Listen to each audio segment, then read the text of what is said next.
Եթե մի օր գաք Բուդապեշտ, ապա անպայման պետք է այցելեք այս զուգարանը, հիմա մինչև վերջ նայեք կհասկանաք թե ինչի։ Մուտքի տոմսը արժեր մոտ 1100 դրամի կարգի, ստեղ տոմսը տպում ենք եւ աշճանները վիշտում ենք, ստեղ սաղ պատերի թեմատիկան զուգարանի թեմայի հետ է կապված իհարկե, որովհետեւ այն յուրահատուկ զուգարան է, ստեղ ուղղակի ճտացնում եք QR-ը եւ մտնում ներս։ Իսկ ստեղ սպասվում է ամբողջ հրաշքը եւ հետաքրքրությունը։ Ստեղ հայլում ինձ ենք տեսնում եւ մտնում ենք բուն զուգարաններ եւ տեսեք թե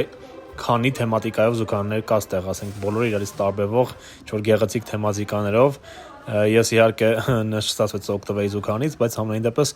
տեսեք ինչքան տարբեր թեմատիկաներ կա ու ստեղ ամենահետաքրքիրը այս մեկն է, հալիներով է, իմ ֆավորիտն է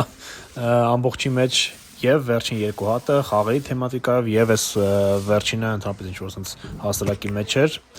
Դե ինչ, սա էլ մեր զուգարանների տուրը։ Դե ինչ, իսկ դուք մեկնաբանությունում գրեք, արդյոք նման զուգարան երբևէ այցելել եք կամ կայցելեիք թե ոչ։